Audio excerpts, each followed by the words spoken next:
the co-founder and CEO of a company called Uber. So tell us a little bit, for those of us now who actually don't know what Uber is, tell us what you guys do. Sure. So our motto says it all. We're everyone's private driver. And so what that means is an on-demand car service. You get out your iPhone or Android or even use text, and you push a button, and in 5 minutes, town car rolls up, opens the door for you, and you're on your way. Let's do this in numbers. Tell me, how much does an Uber driver get compared to some of these other drivers? And how much more is a an Uber car than a traditional taxi? So typically, our pricing is different in every city, so there's a range.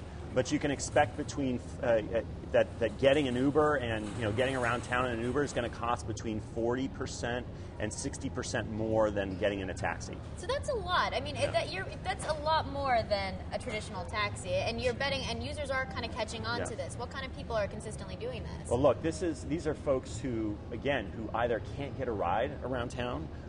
They're simply not being serviced properly because you have a number of cities in the country where the number of taxis has not changed for 60 years, but that city has grown up around it, and they're totally constrained, underserved.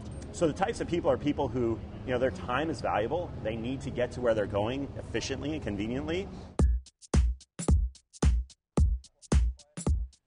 So let's talk about, you guys recently over New Year's tested out surge pricing, and you guys had a massive backlash. I mean, how do you ensure that, are you guys going to do this again? And how do you ensure that you maintain that balance between, making your customers happy and kind of maintaining this business? Sure. So, I wouldn't say a massive backlash. I would say there were a number of folks who took a ride on New Year's Eve. They were told the price at which it was going to be, but, maybe they had a few drinks or, they're not used to having a dynamic pricing mechanism around personal transportation.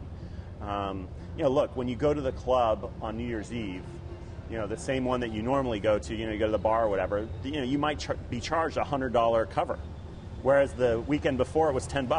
That was 10 times more expensive. These are the things that happen on New Year's Eve. For us, if we don't do surge pricing on a New Year's Eve, then we won't have any drivers on the system.